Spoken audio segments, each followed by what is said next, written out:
tumbuh kembang otak anak yang optimal. Baik. Nah, kalau bicara mengenai suplemen dan vitamin, ya menurut Kamus Besar Bahasa Indonesia, arti kata suplemen adalah sesuatu yang ditambahkan untuk melengkapi, yaitu suplemen. Sedangkan vitamin kita tahu sendiri ya, salah satu jenis dari mikronutrien, nanti saya jelaskan. Ya. Sebetulnya mikronutrien itu bukan hanya vitamin saja, tetapi juga mineral. Di situ yang terkait dengan kebutuhan anak. Nah, kalau sekarang ya kita mendengar apa itu suplemen dan vitamin, apa yang ada dalam benak kita sih? Ya, mungkin mami di sini, mama, ada yang bisa memberikan komentar atau jawaban apa sih yang ada di dalam benak ketika kita mendengar anak kita kasih suplemen aja atau kasih vitamin aja? Silakan unmute, kemudian bisa menjawab. Mungkin boleh di raise hand, Mami, biar saya lihat. Ya, atau raise hand, ya. Silakan, kita santai saja bicara. Kalau bicara mengenai hal-hal terkait anak, memang saya nggak bisa cepat-cepat. Santai ya dok ya, biar paham. Santai saja. Oh Ada ini yang bisa jawab apa yang ada dalam pikiran? ada ini dalam dok. benak kita sebagai orang tua? Ya, silakan coba. Mam Tia. Iya. Suplemen itu kayak tambahan yang biasanya direkomendasikan oleh dokter yang dikasihkan ke anak kita. Tuh. Jadi sebagai pendukung, Dok. Pendukung apa? Dalam pikiran apa begitu vitamin gitu? Pikiran ya, kita pendukung apa? untuk tambahan vitamin yang memang dibutuhkan oleh anak. Yang dibutuhkan untuk apa? Biasanya orang tua mencari vitamin itu untuk apa? Itu sih vitamin lebih dong, kayak gitu. kekebalan tubuh sih, Dok. Supaya kebal tubuhnya. Oke. Ya, lebih mungkin kayak kesehatan gitu ya. Untuk yang kesehatan. Kadang mungkin dari biar anaknya tuh lebih imun tubuhnya tuh lebih bagus. Jadi imun tubuhnya selain lebih bagus, didapatkan jadi dari nggak gampang sakit gitu kan ya? Iya, nggak gampang sakit gitu. Selain dari makanan itu sendiri. Ada lagi? Saya butuh satu lagi deh, Mam yang ada di sini. Oke, silakan Mami. Ya, terima kasih, Mam Tia. Ada lagi Mami yang bisa bantu jawab? Silakan. Salah nggak apa-apa. Nggak ada hukumannya ya dok? Iya. Oh ada nih, ada dua. Silakan, Mam Dia. Ya, ya, dua boleh. Jadi 3. Ada Mam Dia Wahyu. Silakan. Silakan di unmute Mbak. Mam. Halo dokter, halo semuanya. Ya, halo. Menurut aku sih untuk vitamin anak, menurut saya itu tambahan aja sih. Semisal anak itu nggak mau makan, anak itu susah makannya. Nah, ya, jadi kebutuhan menambah vitamin nafsu yang belum makan kan ya? Bukan untuk juga sih menambah dokter, nafsu karena makan. kan, Bukan juga. Karena kan nggak ada suplemen yang untuk menambah nafsu makan kan dok. Nah menurut gitu. saya vitamin itu untuk Ibu dapat menambah. Informasi dari siapa ya itu ya? Tidak ada suplemen yang bisa menambah nafsu makan. Dokter anak pernah bilang sih seperti itu. Oke, ada salah satu dokter anak yang bilang seperti itu. Vitamin ya, jadi vitamin itu untuk menambah suplemen itu untuk menambah kebutuhan vitamin yang belum anak dapatkan di makanan atau asupan makanan yang belum pernah dikonsumsi. Iya, gitu. Ya, untuk menambah asupan. Oke. Ya, terima kasih Mam Dia ya. Putranya berapa?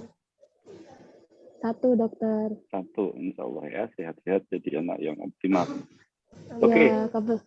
Ada satu lagi tadi yang mau jawab ya? Satu aja ternyata dok, salah lihat saya. Oke, baik ya. Kalau kita bicara mengenai suplemen atau vitamin, tadi ada 2 ya, Mam yang menjawab.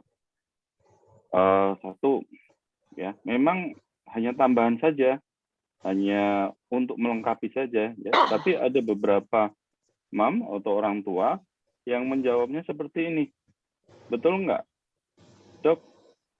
Saya kasih vitamin dong anak saya, ya, untuk meningkatkan nafsu makan. Nah, tadi Mam Dia bilang tidak ada vitamin yang bisa menyebabkan nafsu makan, ya, secara tidak langsung. Ya, mungkin pada saat dia sakit dikasih vitamin, sehat, bisa nafsu makannya bisa meningkat. Ya, jadi ada betulnya, ada enggaknya. Tidak semua pada saat dia sehat dikasih, pada saat dia nafsu makannya turun dikasih vitamin jadi naik, ya, nafsu makannya. Ya, nanti saya jelaskan kenapa kok seperti itu.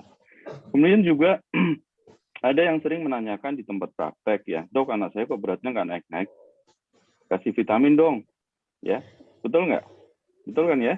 Jadi lalu, dok, sebagian orang tua meminta anaknya diberikan vitamin atau suplemen untuk menaikkan berat badan. Atau dok, anak saya biar cerdas gimana sih? Kasih vitamin dok yang bisa anak jadi cerdas. Nah, banyak juga orang tua yang minta vitamin untuk supaya anaknya jadi cerdas, ya.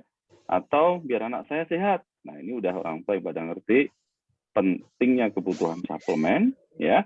Sehat itu kan bukan hanya sehat fisik, tapi mental dan sosial. Nah, ada beberapa yang bisa mendukung di situ, ya. Kemudian, dok, anak saya nggak bisa ngomong nih, kasih dong vitamin supaya bisa ngomong, gitu, ya. Ada kan juga beberapa produk, ya, yang memberikan informasi, dikasih vitamin ini, nggak usah perlu ke dokter, nggak usah perlu ke terapis, pasti dia bisa ngomong, ya. Kalau dia minum vitamin ini, gitu. Banyak juga yang seperti itu. Ya, kadang-kadang informasi yang seperti itu sangat merugikan orang tua, ya. Beberapa pasien datang sudah konsumsi produk yang ditawarkan, ya, minum ini dok, sudah beli sampai 26 botol, ya. Katanya kalau cuma 26 botol belum bisa, harus beli lagi, gitu, ya. Yang namanya juga usaha, ya, para bagaimana mereka dapat keuntungan yang banyak, ya. Tapi buat anak kasihan. Kenapa? Karena keterlambatannya tidak segera diatasi, hanya mengandalkan dikasih obat selesai, ya. Sehingga waktu itu tidak kita gunakan semaksimal mungkin. Nah, kasihannya di situ. Nah, kenapa kita tidak boleh menunggu anak dengan masalah pertumbuhan dan perkembangan ini? Nah, kita sekarang bicara mengenai tumbuh kembang anak, ya. Di benak kita, kalau kita bicara mengenai tumbuh kembang anak, ada dua hal yang harus kita perhatikan. Bagaimana anak ini tumbuh dan bagaimana anak ini berkembang. Ya, tumbuh dan berkembang itu sangat berbeda, tetapi saling berinteraksi. Ya. Dan tumbuh kembang ini nggak boleh disingkat tumbang. Ya. Di klinik mana? Oh, di klinik tumbang. Sana loh. Ya. Jadi klinik untuk menumbuh kembangkan anak itu bukan untuk menumbangkan anak. Jadi nggak boleh disingkat tumbuh kembang jadi tumbang, gitu, ya. Karena kita ingin menumbuh kembangkan anak, gitu. Nah, di dalam tumbuh kembang ada yang disebut tumbuh. Tumbuh itu parameternya adalah bagaimana anak ini ada proses bertambahnya beberapa sel dalam tubuh, ya, baik interseluler maupun jumlahnya. Nah, parameter ini untuk tumbuh biasanya Mam semua di rumah selalu pada saat jadwalnya kontrol, ya, ke dokter atau ke posyandu ditimbang. Nah, itu parameter pertumbuhan. Diukur tinggi badannya, lingkar kepalanya. Nah, itu adalah parameter pertumbuhan. Ya, berbeda dengan perkembangan. Perkembangan adalah bertambahnya struktur dan fungsi dari tubuh. Dalam hal ini yang bisa kita evaluasi pertumbuhan sel saraf di otak. Jadi maturasi dari sel saraf itu kita bisa tahu anak ini perkembangannya normal nggak sarafnya, ya. Biasanya dengan kita melihat milestone perkembangan atau melihat tahap-tahap perkembangan anak, apakah sesuai dengan kelompok usianya atau tidak. Kalau anak kita kemampuan perkembangannya motorik, kasar, motorik halus, bahasa, kemandirian dan personal sosial kok di usia 3 bulan nggak sesuai, berarti perkembangannya ada masalah di situ. Ya, 6 bulan anak-anak sudah bisa duduk sendiri. Kok anak saya belum? Nah, ada kehati-hatian harus di situ bahwa ada masalah perkembangan anak saya. Ya, bukan berarti bahwa setiap anak berbeda itu kemampuannya harus berbeda. Enggak. Ya, anak berbeda, setiap anak berbeda, tetapi anak mempunyai tonggak perkembangan yang hampir sama. Sehingga pada saat di kelompok usia itu tidak sama, kita harus cari tahu penyebabnya. Cara mencapainya kemampuan itu memang berbeda-beda. Ya. Namun secara umum kemampuan perkembangan itu di setiap anak mengikuti milestone atau tahapan perkembangan. Ya, sehingga pada saat anak tidak sesuai dengan perkembangannya, kita harus hati-hati. Sudah warning di situ. Anak saya ada masalah apa nih? Ya, jangan selalu disalahkan anaknya, tapi berpikir juga, apa saya salah ya memberikan stimulasinya sehingga anak saya terlambat. Ya, kadang orang tua datang ke tempat kita, ke tempat saya, selalu mempermasalahkan anaknya. Ya, padahal pada saat saya periksa, anaknya normal saja. Nah, artinya apa? Cara mendampingi anak yang harus dibenarkan. Ya, hanya cara mendampingi anak. Jangan terus kita mengjudge, oh anaknya bermasalah nih. Akhirnya yang jadi objek anaknya diperiksa macam-macam, ya, dikonsulkan macam-macam, dikasih obat macam-macam. Padahal masalahnya hanya di lingkungan yang harus kita benerin. Ya, nanti suatu saat kita ngobrol mengenai itu. Kemudian, nah ini parameter pertumbuhan, di mana pada saat bayi di dalam kandungan, lahir, kemudian dia bertambah usianya, awalnya kecil, lama-lama jadi besar. Nah, di sini tinggi badannya harus bertambah, lingkar kepalanya harus bertambah, ya, sehingga dia jadi anak yang optimal. Parameter lingkar kepala itu sebetulnya parameter kasar untuk menunjukkan apakah perkembangan otak anak kita itu ada masalah atau enggak. Ya, tidak selalu lingkar kepala yang kecil itu tidak normal. Ya, tetapi lingkar kepala yang kecil sebagian menunjukkan ada masalah perkembangannya. Jadi untuk itu perlu diperiksakan ke dokter, ya, tenaga kesehatan, untuk melihat begitu anak lingkar kepalanya kok tidak sesuai dengan usianya. Nah, kita lihat biasanya kalau dokter, kalau saya melihatnya, lihat perkembangannya normal nggak? Ya, begitu normal, saya akan mengukur lingkar kepala orang tuanya. Kalau anak lingkar kepalanya di rentang kedua orang tuanya, mungkin anak ini memang normal. Ya, lingkar kepala kecil tapi normal. Ya, tetapi pada saat lingkar kepalanya kecil disertai dengan gangguan perkembangan, nah kita yang harus banyak curiga di sini. Ada masalah di sini yang harus kita benerin. Ya, apalagi rentangnya di bawah rentang lingkar kepala orang tua. Ya. Nah, sekarang perkembangan. Parameter perkembangannya adalah tadi, ya, anak ini bisa sesuai dengan tahapan perkembangan di kelompok usia itu. Yang harus kita evaluasi ada 4 aspek dasar. Nggak usah melihat aspek-aspek yang lain dulu. Bayi baru lahir yang dilihat cuman bagaimana motorik kasarnya, bagaimana motorik halusnya, bagaimana bahasanya, ya, bagaimana aspek personal sosial dan kemandirian di tiap tahapan itu. Jangan bicara mengenai aspek kognitif dulu, atau anak saya sepertinya cerdas deh, ya, di usia 1 bulan, di usia 2 bulan. Tidak, ya, kita lihat semua aspek. Dalam memberikan stimulasi pun harus di semua aspek perkembangan. Tidak boleh hanya satu aspek saja. Anak saya stimulasi ngomongnya aja deh, saya ajarin bahasa Inggris aja deh. Yang lain-lain nanti aja deh, nggak boleh. Harus bersama-sama atau stimulasi yang terintegrasi dari masing-masing reseptor. Ya. Baik, kita lanjutkan. Nah, kenapa ini harus demikian? Karena otak terdiri dari beberapa sel saraf. Sel saraf itu akan mengadakan interkoneksi melalui sinap-sinap yang terbentuk. Nah, kalau sel saraf ini dalam tumbuh, berkembang, terjadi hambatan yang disebabkan karena faktor-faktor tertentu, diantaranya adalah faktor nutrisi, maka akan terjadi gangguan pertumbuhan dan perkembangan otak. Sehingga anak ini mesti tumbuh kembangnya juga akan terganggu. Sehingga yang dibutuhkan salah satunya mendukung supaya optimal anak kita adalah berikan nutrisi yang dibutuhkan, yaitu nutrisi yang seimbang sesuai dengan kebutuhannya. Nah, nanti kita bicara mengenai nutrisi yang seimbang. Itu bagaimana? Ya. Nah, kepentingannya apa? Kita harus memperhatikan perkembangan anak di usia awal. Kalau kita bicara mengenai golden period, ya, periode emas perkembangan otak.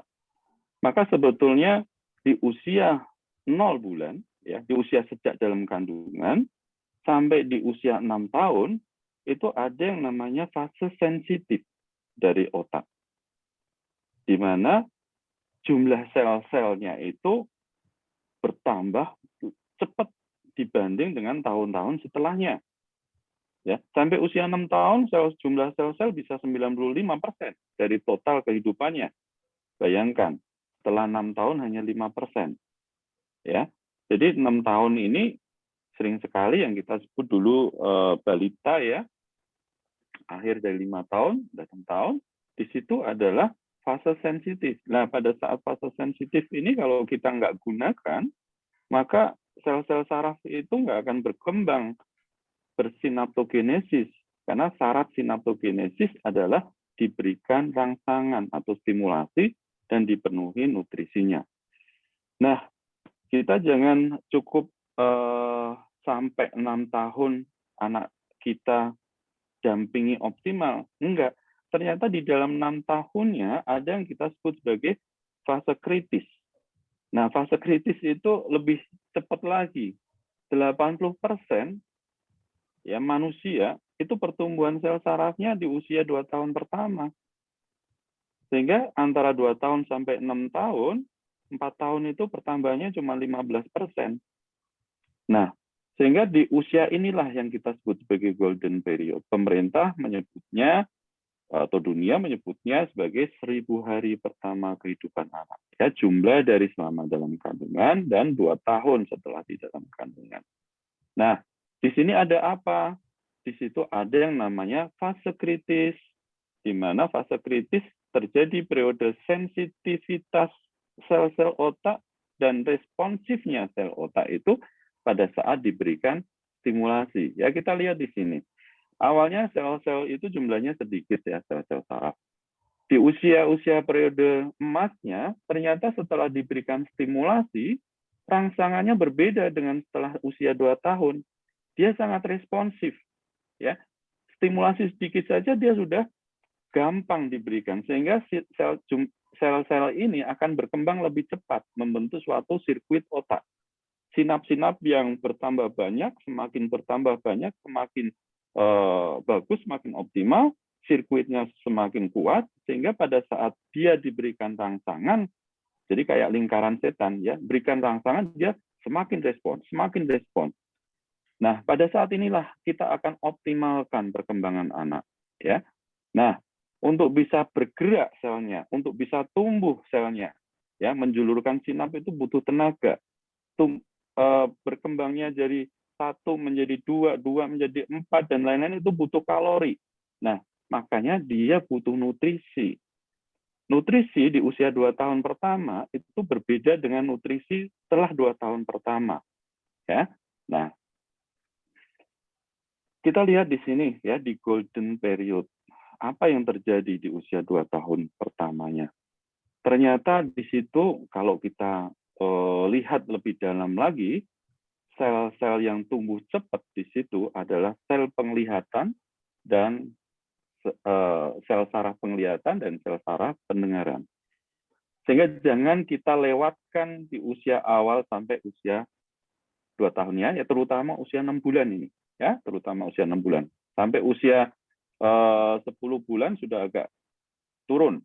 Nah, pada saat dia lahir, kalau kita salah memberikan rangsangan atau stimulasi, baik itu pendengaran atau penglihatan, maka yang terganggu adalah aspek bahasanya.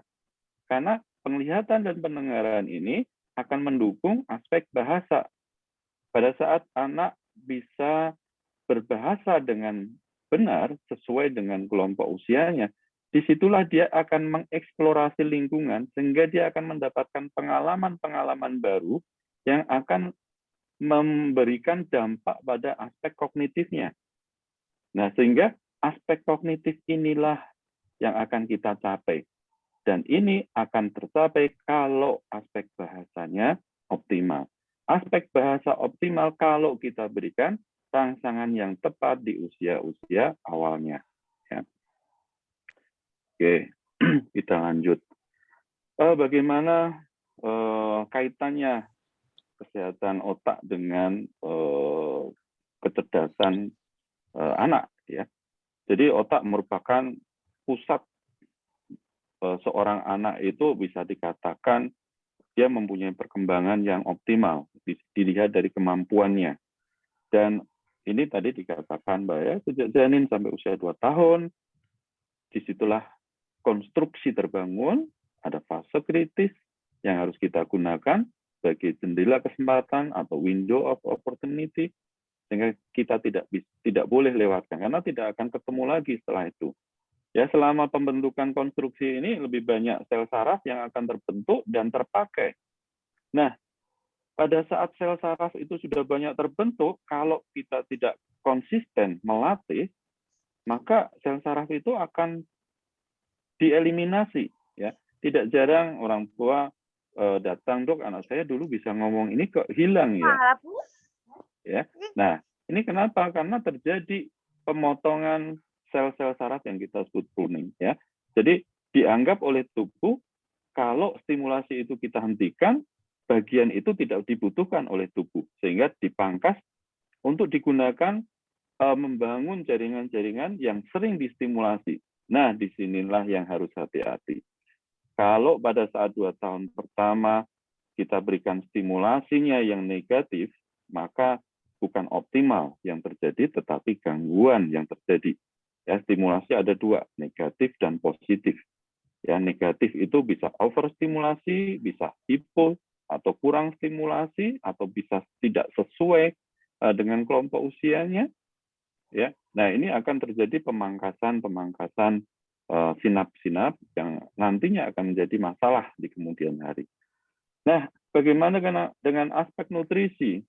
Pemberian nutrisi yang adekuat akan mengoptimalkan hubungan antar sel saraf tersebut. Nah, sekarang kita lihat di sini. Nutrisi itu kepentingannya apa sih di dalam pembentukan sel-sel saraf? Nutrisi di awal-awal ya kepentingannya adalah membangun sel-sel otak. Jumlah dan besarnya itu dibangun dari hasil kebutuhan asupan dari nutrisi. Ya. Nah, kebutuhan apa? Nanti kita lihat nutrisi itu yang dibutuhkan apa. Selain setelah jumlahnya bertambah, besarnya bertambah, sel-sel saraf akan menebalkan jaringan-jaringannya. Ya, semakin tebal jaringan itu atau lapisan itu, maka anak ini akan semakin optimal. Ya, sampainya informasi itu akan lebih cepat. Ya, sehingga pada saat anak yang responsif terhadap pembelajaran, pasti dia akan mempunyai jumlah sel yang cukup, kemudian tebalnya mielin dan yang cukup bagus, dan satu lagi dia mempunyai sinap-sinap yang cukup banyak. Ya, nah ini peranan nutrisi, proses mielinisasi, terbentuknya selubung saraf. Namun untuk sinaptogenesis tidak cukup hanya nutrisi saja, tapi rangsangan harus kita berikan. Itu pun kalau rangsangannya diberikan secara konsisten atau terus-menerus. Kalau tidak konsisten, tadi dianggap tidak penting, maka rangsangan yang sudah terbentuk menimbulkan sinapnya nanti bisa kepotong. Ya. Nah ini dampak kalau anak-anak terjadi kekurangan nutrisi ya di tahap awal ada masalah-masalah yang terkait dengan perkembangan otak, pertumbuhan fisik, ya, perkembangan metabolik. Di tahap selanjutnya, nah ini yang baru akan mempengaruhi aspek kognitif dalam dia belajar. Ya. Aspek imunologis juga akan terganggu, penyakit-penyakit yang terkait dengan penyakit metabolik juga sering terjadi kalau kita perhatikan anak yang lahir kecil, kemudian kita harus kejar sampai gemuk. Nah ini hati-hati nih, ya, penyakit metabolik akan terjadi. Nah, saya sudah di IG saya ada itu, ya. Kita juga harus mewaspadai apa itu hidden hunger, ya, kelaparan yang tersembunyi. Nah, istilah itu adalah istilah yang berdampingan dengan anak dengan masalah makronutrien, ya. Ada masalah gizi, ya, gizi kurang, gizi buruk, gizi kelainan gizi, ada marasmus, ya. Marasmus itu anak sebetulnya kekurangan gizi tapi kelihatannya gemuk. Tapi pada saat kita pencet kulitnya, di kulitnya itu terutama di tungkai, kita pencet lama gitu sulit kembalinya, agak lama. Nah, sebetulnya itu gemuk, tapi gemuknya bukan gemuk sehat, tapi gemuk kekurangan nutrisi, ya. Itu kwashiorkor, mohon maaf, ya, itu kwashiorkor. Marasmus itu seperti ini, ya. Marasmus seperti ini, kurus sekali, ya. Biasanya marasmus dan kwashiorkor itu lebih banyak hanya kekurangan makronutrien dan mikronutrien, ya. Tetapi kalau anak kelihatannya normal-normal saja, jangan disangka anak normal itu tidak kekurangan mikronutrien. Nah, ini yang kita sebut sebagai hidden hunger, ya. Nah, bagaimana cara memberikan atau mengevaluasi kebutuhan ini? Sebetulnya kita bisa tahu kebutuhan anak untuk masing-masing mikronutrien itu kapan harus kita berikan, ya, bentuknya seperti apa. Nah, kebutuhan mikronutrien itu bisa kita berikan lewat pemberian asupan nutrisi, ya, dengan makanan yang beragam yang mengandung komponen-komponen vitamin maupun mineral, ya, baik vitamin C, B, ya, D, mineralnya Fe atau zat besi, zinc, ya, dan lain-lain. Itu sebetulnya semua ada di makanan kecuali vitamin D dan L-Zekuva, ya, itu harus dikonsumsi dari dalam tubuh. Yang lain bisa diproduksi oleh tubuh sendiri, ya. Nah, makanan-makanan itu yang kita harus perhatikan, ya, komponen-komponennya. Kemudian juga bisa kalau anak kadang picky eater gitu, ya, makannya pilih-pilih. Ya, suatu saat kita bicara mengenai picky eater, pilih-pilih, ya, kenapa terjadi picky eater gitu, ya. Nah, makanya pada saat anak kita pilih-pilih,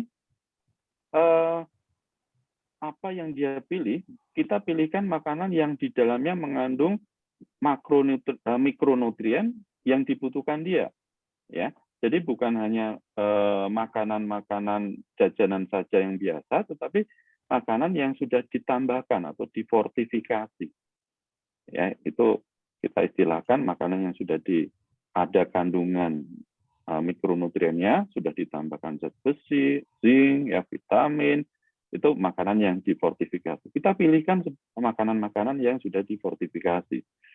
Kalau tetap dari makanan yang difortifikasi itu kurang asupannya, bisa kita berikan suplementasi, ya. Jadi kalau kurang asupan dari makanan yang difortifikasi, kita bisa berikan suplementasi, ya. Atau dalam keadaan sudah terbentuk mikronutrien itu, misalkan ada Fe, ya, ada zinc, ya, kita berikan aja tambahan, ya, itu namanya suplementasi. Berikutnya, nah, apakah anak itu dibutuhkannya hanya mikronutrien, vitamin-vitamin saja? Tentu tidak, ya. WHO 98 mengatakan bahwa sesuai dengan kandungan ASI, kebutuhan lemak di usia 2 tahun pertama itu sangat tinggi, ya. 35-45% dari total energi ya, khususnya untuk anak di bawah 2 tahun, ya. Sehingga harus hati-hati mencermati kalau melihat informasi mengenai isi piringku. Ya, kita lihat di sini isi piringku itu, kalau kita lihat, ya, proporsi antara lemak, karbohidrat, protein, buah dan sayuran itu hampir sama, ya, seperempat. Nah, tentu untuk anak di bawah 2 tahun akan terjadi masalah di situ, sehingga isi piringku itu sebetulnya tidak pas kalau kita terapkan pada anak di bawah usia 2 tahun. Ya, kenapa? Karena kebutuhannya banyak. Tenaga yang dibutuhkan untuk menyusun sel-sel saraf, organ-organ tubuh itu sangat tinggi. Nah, sumber yang untuk menghasilkan tenaga itu ada pada lemak dan karbohidrat. Bukan dibalik, bukan pada buah dan sayuran. Sayuran dan buah hanya mengandung serat dan vitamin, serta di dalamnya ada mineral. Dan kebutuhannya berapa sih? Nah, ini salah satu sumber lagi mengatakan bahwa anak kurang dari 2 tahun tidak dianjurkan untuk merestriksi lemak, karena masa tumbuh kembangnya cepat. Ya. Diet tinggi lemak perlu untuk mencukupi masukan energinya. Nah, sekarang kita lihat prosentase dari kebutuhan nutrisi dari anak. Sebagian besar, 95, adalah makronutrien untuk membangun tadi jaringan-jaringan tubuh, terutama otak tadi. Tapi dia juga butuh mikronutrien. Mikronutrien itu nutrisi yang dibutuhkan oleh tubuh, tetapi dalam jumlah yang kecil. Tapi itu harus ada. Jadi tidak boleh juga kita stop sumber mikronutrien, karena itu dibutuhkan. Nah, kita lihat di sini banyak manfaat dari mikronutrien, beberapa vitamin, ya, yang akan membantu masalah penglihatan, pertumbuhan, perkembangan, sistem imun, ya, ada di hampir semua vitamin ini terlibat di dalamnya, ya, termasuk juga hal-hal yang terkait dengan penyakit jantung, ya, kemudian infertilitas, ya, semua sangat mempengaruhi bagaimana seorang anak itu bisa tumbuh secara optimal. Jadi kebutuhannya bukan makronutrien saja, tapi juga mikronutrien, walaupun sedikit dia dibutuhkan oleh tubuh, sehingga tidak boleh kekurangan. Nah, ini salah satu mikronutrien yang terkait dengan sistem daya tahan tubuh. Ya, dia membantu di dalam barier epitel, ya, epitelisasi, ya, terutama vitamin A, vitamin E, serta zinc.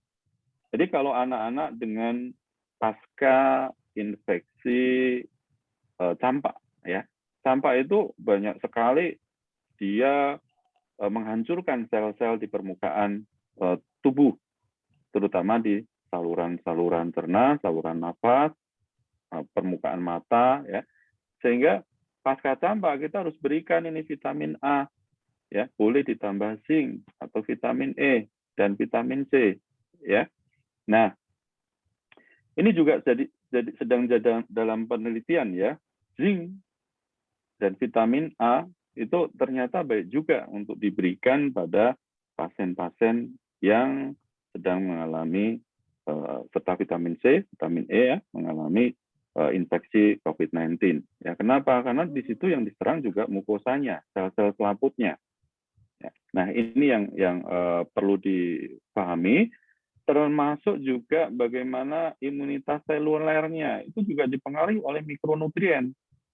Dan bagaimana sel tubuh memproduksi antibodi juga dipengaruhi oleh mikronutrien. Jadi mikronutrien adalah hal yang penting. Nah, dari data secara global, ternyata angka kekurangan yodium, zat besi, vitamin A, serta zinc, ya, nanti ada datanya, itu di dunia cukup tinggi, ya, sehingga Organisasi Kesehatan Dunia, WHO, itu memberikan solusi untuk memberikan suplementasi zat-zat ini pada makanan-makanan anak, ya.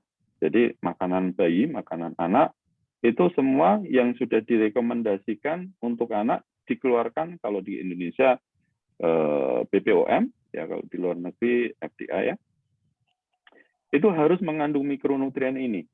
Ya. Nah, salah satunya di sini zat besi. Ya. Zat besi, prevalensi kekurangan zat besi di Indonesia nih, angka tertinggi di usia 1 tahun pertama. Makanya harus hati-hati. Ya. Suplementasi zat besi di usia-usia awal sangat dibutuhkan. Nah, ini jangan menunggu, ya, jangan menunggu anak sudah terjadi anemia. Anemia pada sel darah merahnya sudah kecil-kecil, ya, HB-nya sudah rendah, itu sudah terlanjur, sudah terjadi defisiensi zat besi. Ya. Nah, kita kalau memang ada kesempatan, memang di usia-usia 3 bulan, ya 6 bulan, kita bisa melihat kandungan zat besi di dalam tubuh kita, apakah ada kekurangan atau tidak, sebelum terjadinya anemia defisiensi besi, atau sebelum terjadinya keluhan anak tampak pucat, itu sudah anemia defisiensi besi, sudah terlambat. Ya. Berarti cek lab ya, Dok?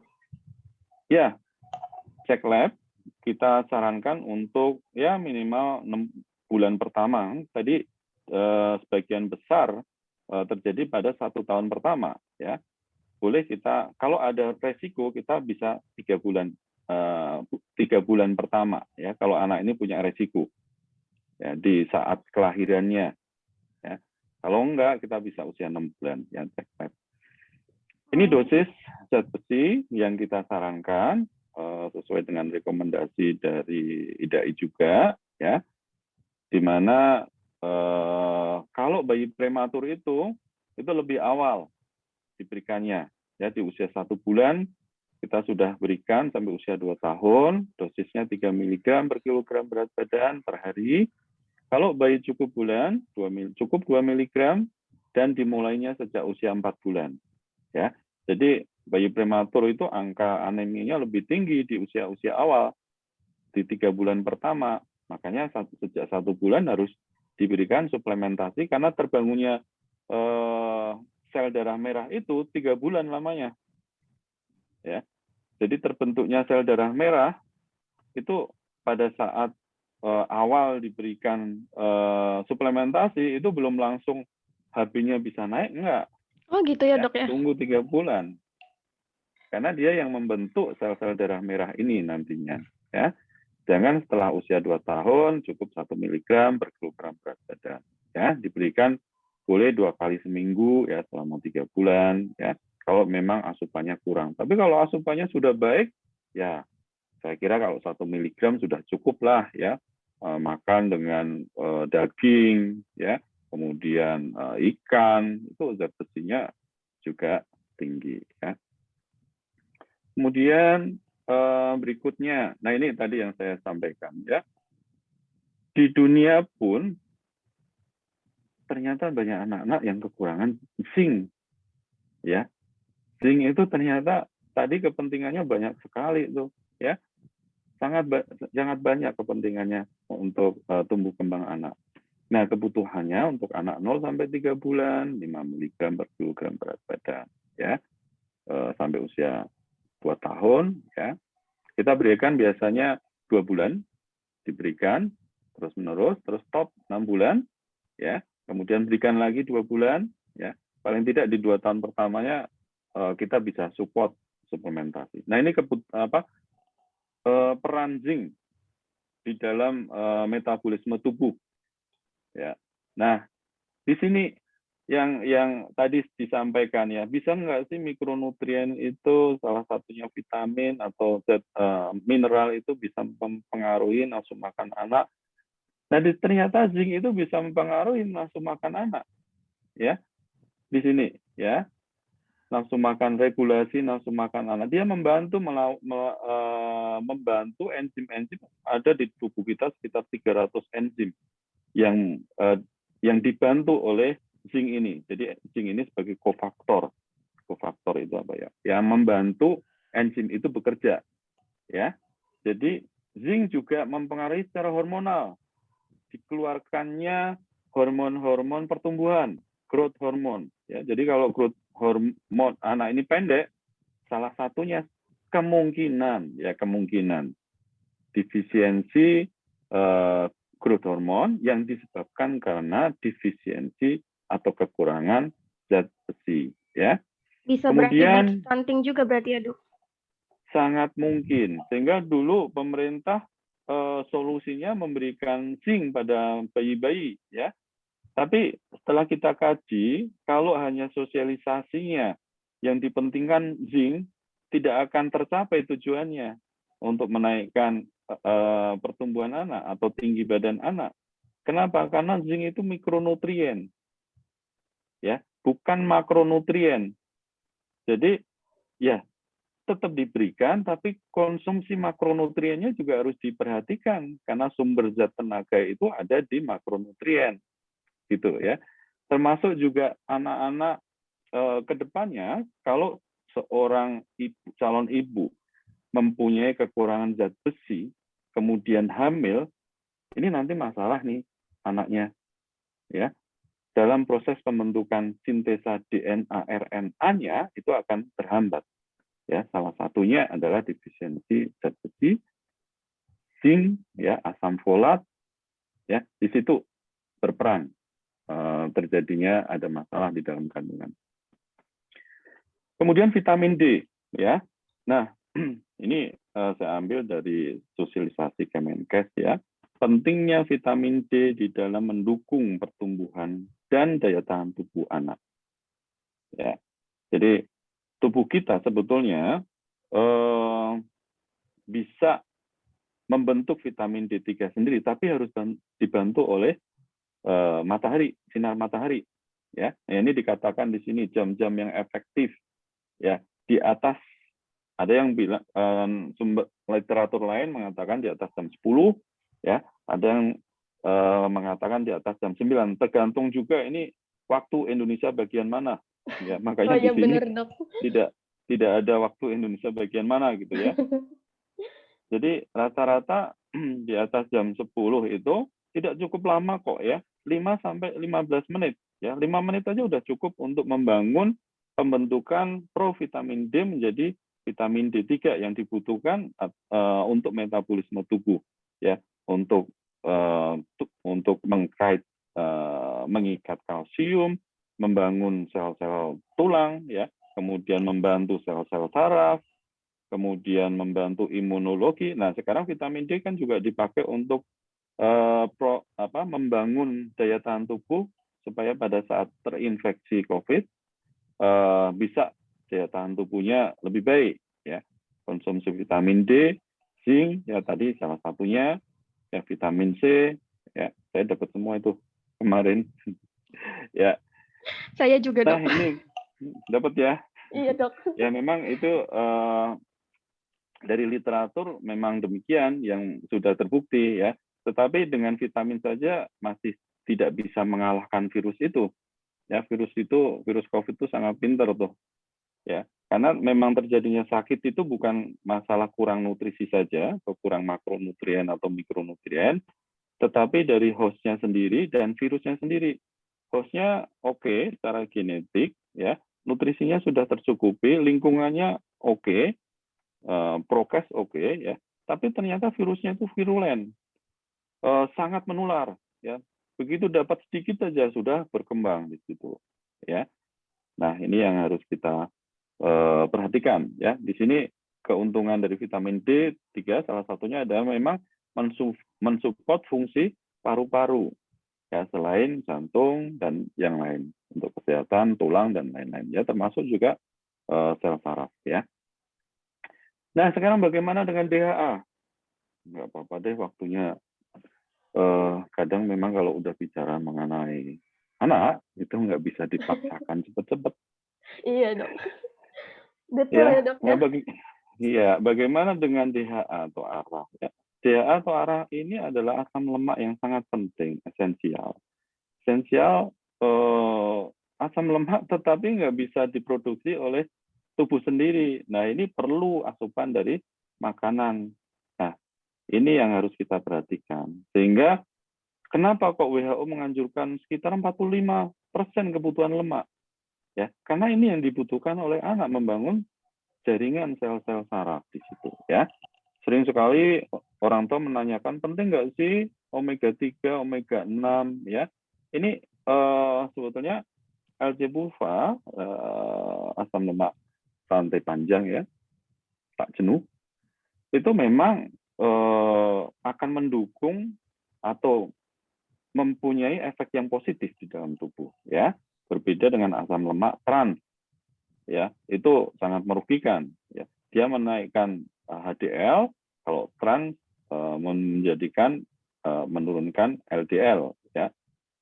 Nah, sehingga ini tentu kebutuhannya sangat dibutuhkan oleh anak, namun juga kebutuhan itu enggak terus kita penuhi semaksimal mungkin anak menjadi pinter, enggak juga. Ada batasnya, ya. Ada batasnya kebutuhannya. Sehingga untuk menjadi pinter juga bukan masalah DHA saja yang diberikan pada anak, ya. Tetapi ada faktor lain. Nah, ini di sini tergambar ya, bahwa untuk mendukung aspek kognitif, nutrisi itu bukan hanya mikronutrien, ya, tapi makronutrien. Bukan hanya satu saja asam lemak atau DHA yang dibutuhkan, tetapi juga membutuhkan yang lain untuk mendukung perkembangan sel saraf. Ya. Harus lengkap ya dok ya. Harus lengkap, betul, ya Mbak Resti. Nah, yang penting sekarang sebagai orang tua, parameter apa untuk bisa memantau anak-anak kita yang paling sensitif supaya anak kita bisa tumbuh dan berkembang secara optimal. Sebetulnya parameter yang paling penting, yang paling sensitif itu berat badan. Ya, jadi orang tua dengan menimbangkan setiap bulan, ya, boleh timbang sendiri, ya, boleh timbang sendiri. Yang direkomendasikan sekarang timbangan bayi itu yang digital, ya. Tidak direkomendasikan yang pegas, yang digital. Ya, setiap bulan bagaimana dia tumbuh. Nah, yang disebut tumbuh normal itu harus sesuai dengan garis di mana dia lahir. Ya, artinya begini, tidak selalu di bawah garis lahirnya di paling bawah, kemudian kita katakan bahwa ini tumbuh nggak normal, nggak selalu. Kecuali dia ada masalah, ya. Tapi sejak di awal, kalau dia cukup bulan, bukan prematur ya, kalau prematur kita koreksi dulu, dia di garis paling bawah, kemudian dia selalu ada di garis paling bawah terus, itu sudah normal sebetulnya, ya. Tapi kadang-kala orang tua, dok nanti kecil terus, oke, boleh naik, tetapi tidak boleh lebih dari 2 standar deviasi, tidak boleh melebihi 2 garis di atasnya. Kenapa? Karena yang terjadi nanti penyakit-penyakit metabolik pada saat anak ini remaja. Ya, jadi harus hati-hati. Justru kenaikannya nggak boleh berlebihan berarti ya dok? Nggak boleh berlebihan. Ya, jadi kalau anak yang lahir kecil dalam meng-catch up-kan, mengejar, itu nggak boleh berlebihan, harus didampingi oleh dokter. Ya, begitu berlebihan bahaya remajanya nanti. Nah, pada saat kita mendapatkan berat badan yang mulai menjauhi garisnya, nah inilah yang kita sebut anak ini ada masalah pertumbuhan. Ya, begitu masalah ini tidak segera kita intervensi, lama-lama akan jadi gangguan pertumbuhan. Salah satunya adalah stunting. Ya, anak pendek yang disebabkan karena berat badan nggak selalu naik, itu awalnya dari berat badannya tidak normal, ya, ada masalah, termasuk anak dengan gizi kurang, gizi buruk, awalnya juga berat badannya bermasalah. Jadi pemantauan yang paling sensitif di sini orang tua adalah bagaimana anak ini berat badannya normal atau enggak. Nah, kadang orang tua juga sensitif. Begitu dikatakan, Bu, berat badan adik kurang, langsung stres. Nggak enak. Ya. Ya, justru itu sebagai orang tua harus memahami, ya, bahwa itu parameter awal yang menunjukkan bahwa anak kita ada mulai masalah. Bukan, enggak, menurut saya normal-normal aja. Ini yang harus kita hilangkan, ya.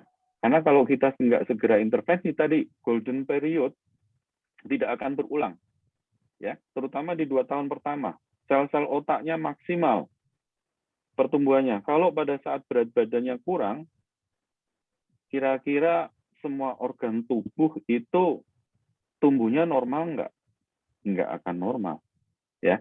Berat yang kurang, berat yang tidak naik, artinya organ itu tidak tumbuh, ya, termasuk organ otak.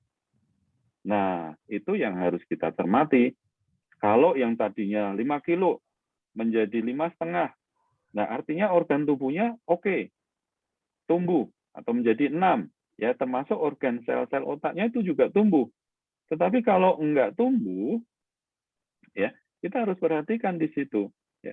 Ada kalanya di kasus-kasus tertentu, anak yang punya potensi genetik, ya, anak yang punya potensi genetik, awalnya itu memang mengejar terus, mengejar di luar potensinya.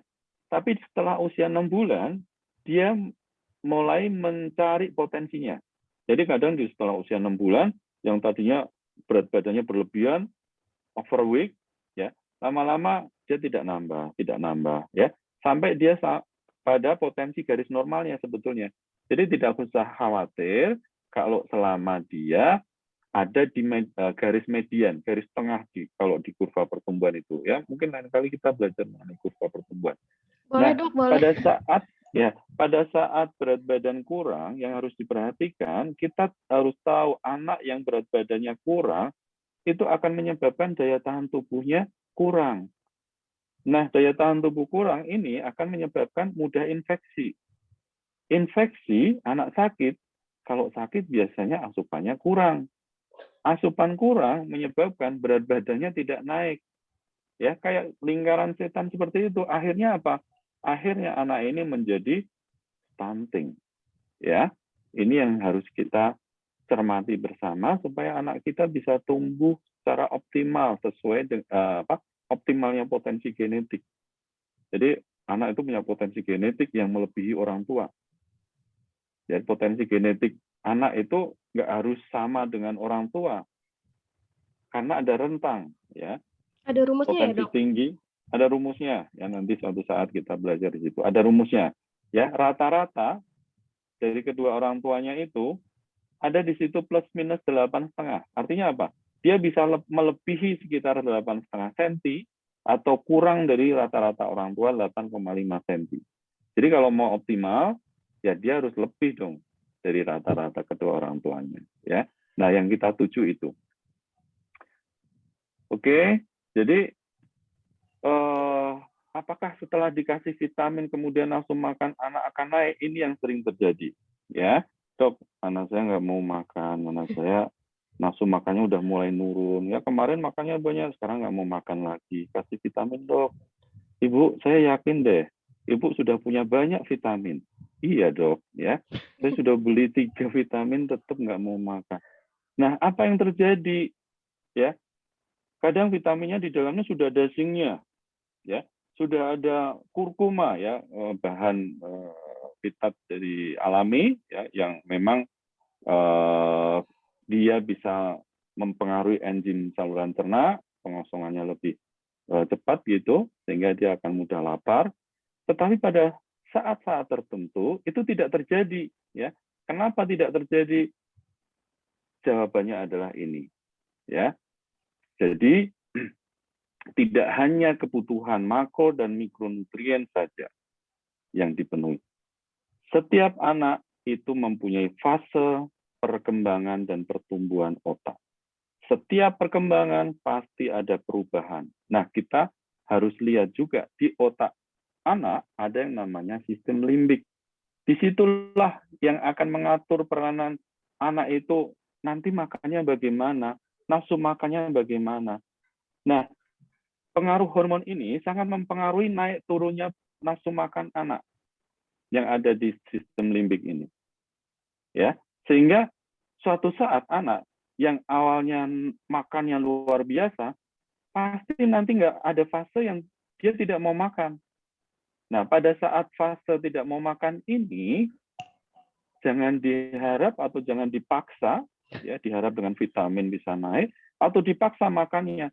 Tidak bisa, malah justru nanti kalau kita paksa, terjadi stres, itu malah justru menghambat perkembangan sistem limbik berikutnya. Ya, dikasih vitamin nggak apa-apa, dok, nggak apa-apa dikasih vitamin, cuman jangan berharap nafsu makannya bisa naik.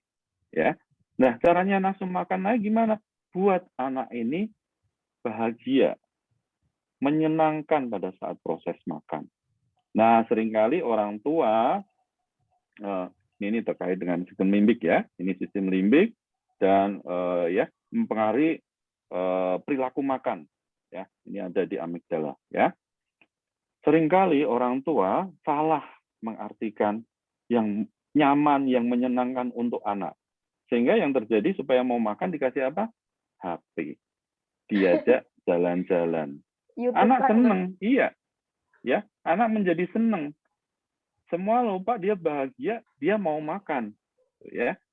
Tetapi itu bukan yang kita tuju. Kenapa? Karena pada saat kita mengenalkan makanan pendamping ASI adalah membuat anak ini supaya mau belajar dengan benar. Ya, sehingga rasa nyaman atau bahagia yang kita ajarkan adalah bahagia nyaman pada saat dia latihan makan. Ya. Sehingga pada saat jam makan, orang tua harus ada di sampingnya.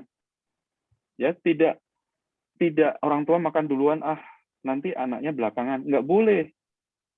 Ya, harus bareng jam makan anak dengan jam makan orang tua. Karena disitulah anak akan melihat, oh mama makan apa ya itu ya, aku kok pengen sekali ya. Ngambillah makanan orang tuanya. Kadang piring yang disediakan untuk anak nggak diapa-apain. Yang diapa-apain piringnya orang tuanya. Nah, itulah anak eksplorasi. Ya. Dan nanti kalau latihan makan gitu berantakan kok, dok. Namanya belajar, tidak bisa langsung bisa. Ya. Dia akan eksplorasi. Tadinya melihat nasinya tercecer. Kok nasiku tercecer? Diambillah nasi itu. Langsung dimakanlah. Ya, belum tahu ya supaya nasinya nggak tercecer, begitu maksudnya. Ya, tetapi itulah anak, proses belajar. Di dalam latihan makan, di dalam proses pembelajaran itu, semua aspek perkembangannya akan terlibat kok. Motorik halus, dia mulai memegang makan, mulai mencoba mengambil sendok, mulai mengarahkan ya koordinasi makanan yang diambil ke masuk mulut. Ya, kita kadang melihat anak mau masukkan makanan ke mulut aja harus lewat muka, dibuat raup gitu ya. Itu hal yang normal, ya, hal yang normal dalam belajar. Bukan terus supaya nggak seperti ini tak suap aja deh. Nah, itu justru menghambat pembelajaran makan pada anak yang benar.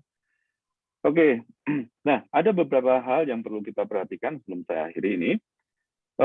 Walaupun anak mempunyai anak diberikan kebutuhan yang sama, kadang hasilnya berbeda. Kenapa? Karena ada beberapa faktor yang mempengaruhinya. Salah satunya genetik, faktor individual, ada masalah-masalah tertentu, mungkin tidak tersedianya reseptor-reseptor di dalam menerima makanan itu, atau lingkungan, ya lingkungannya tidak sama, atau faktor sosial ekonomi dan kesehatan anak itu sendiri.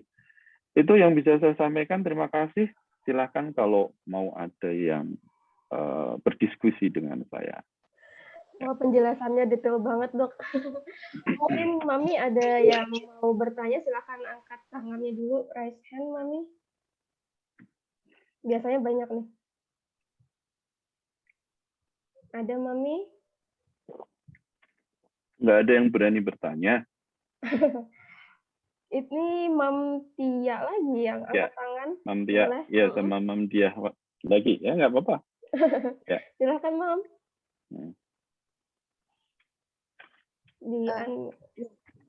Iya, selamat malam, dok, mau tanya. Selamat malam. Ya. Iya. Jadi gini, kebetulan anak saya kan prematur. Dulu lahir sebelum HPL, 32 bulan. Usia 32 bulan. Iya, waktu itu usia 32 bulan dengan BBL waktu itu 1,9 kilo. Ya, kebetulan full ASI. Sekarang sebenarnya itu usianya 17 bulan kalau usia koreksinya dia.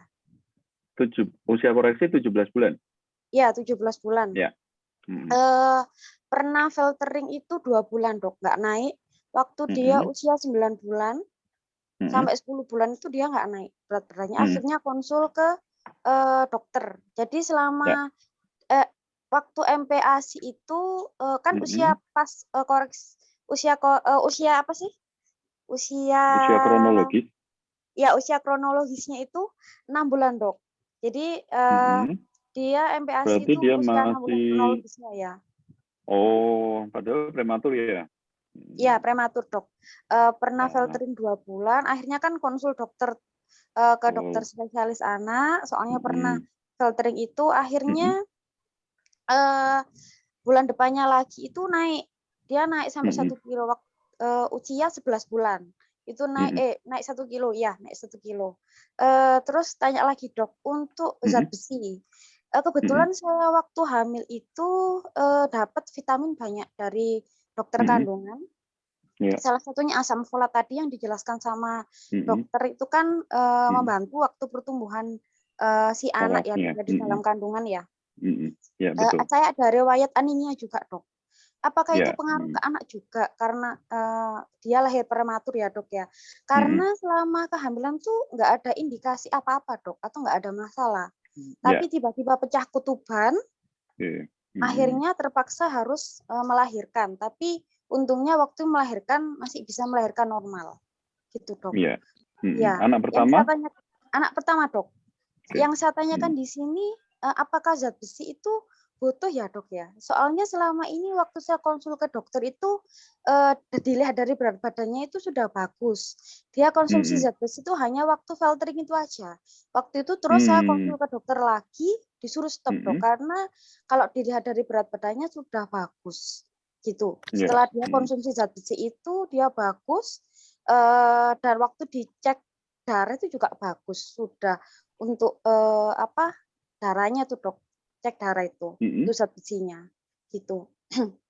Apakah sekarang butuh suplemen zat besi lagi, Dok? Dan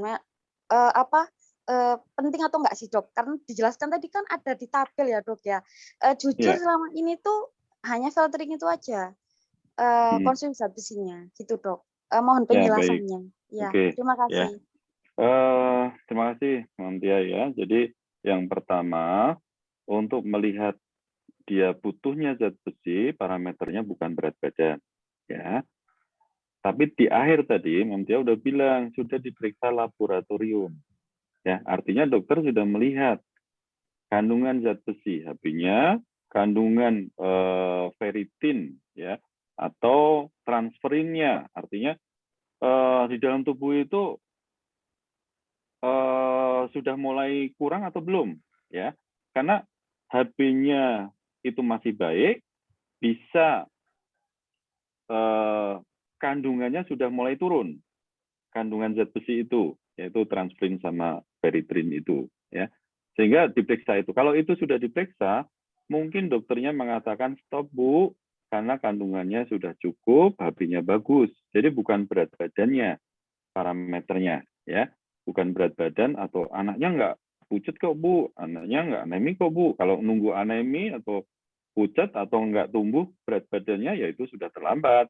Ya, tapi dokter sudah melakukan pemeriksaan laborat. Nah, artinya suruh stop karena mungkin sudah cukup, ya. Namun kalau ini prematur akan lebih baik, ya, kita teruskan sampai usia 2 tahun. Ya, walaupun dia cukup, tapi kalau di dalam nanti dia mendapatkan asupan dari luar kurang, suplementasi itu sudah dibatasin, ya. Artinya semua obat-obat suplementasi itu tidak harus dengan resep dokter, namanya juga suplementasi. Sehingga bisa dibeli. Nah, BPOM sudah memperkirakan nanti kalau misalkan yang mestinya hanya 1 sendok kok diberikan 2 sendok, bahaya nggak ya? Nggak bahaya, ya. Karena itu sudah diperkirakan, tetapi harus terus, wah ini nggak bahaya, 1 botol aja langsung. Enggak, bukan seperti itu, ya. harus dengan pemantauan ya. Kira-kira di sini rekomendasinya kok cuma 1 sendok ya. Tadi saya ngasihnya 2 sendok ya. Bahaya nggak ya? Harus ke dokter nggak ya? Nggak perlu ya kalau cuma sekali. Ya karena itu hanya suplementasi. Ya kelebihan sekali saja nggak akan menyebabkan masalah. Ya. Kenapa? Karena kalau suplementasi kelebihan sedikit saja ada masalah, wah repot itu nanti. Ya. Jadi banyak kasus nanti yang akan muncul. Itu yang kemudian mengenai penyebab dari prematuritas itu banyak faktor ibu ya dan faktor janinnya. Nah, faktor ibu bisa disebabkan karena aspek nutrisi, kekurangan makro dan mikronya, atau organ organ kandungannya ya, biasanya ada kelemahan di serviks. Serviks itu nanti tempat keluarnya adik ya, biasanya kalau ada kelemahan di situ mudah sekali dalam usia-usia tertentu yang mestinya bisa bertahan tidak bisa bertahan. Ada faktor-faktor lain juga ya, infeksi ya, infeksi tertentu bisa mempercepat keluarnya anak di dalam kandungan atau jadi prematur ya. Namun kalau kita pantau terus ya, kita lihat perkembangan anak kita kok oke, nggak usah takut ya. Tumbuhnya oke ya, perkembangan motorik, bahasa oke ya, nggak usah takut akibat prematurnya ya, nanti malah jadi overprotective ya, overpermissive, ini juga masalah lagi nanti ya. Baik, itu saja ya Bu Risti, Bu Iya dok. Mam siapa tadi? Mam Tia ya. Ada masih belum yang belum terjawab, Mam Tia tadi? Sudah sepertinya. Sudah sih dok sebagian. Berarti Sudah, ini ya? untuk zat besinya boleh dikasih lagi gitu ya dok ya? Saya Sesuai. sarankan diberikan saja ya. Oh, ya. Walaupun HP-nya sudah bagus, namanya suplementasi, nggak apa-apa. Ya, Oh, nggak apa-apa ya dok berarti ya. Ya. Untuk dosisnya sendiri sesuai yang di tabel tadi ya dok ya? Iya, 3 mg per kilogram berat badan per hari. Oh iya. Iya, makasih dok. Ya, baik ya. Ya, silakan yang lain. Ini Jadi ada... kayaknya Mam Dia dulu ya, yang angkat tangan, baru nanti Mam Fitri.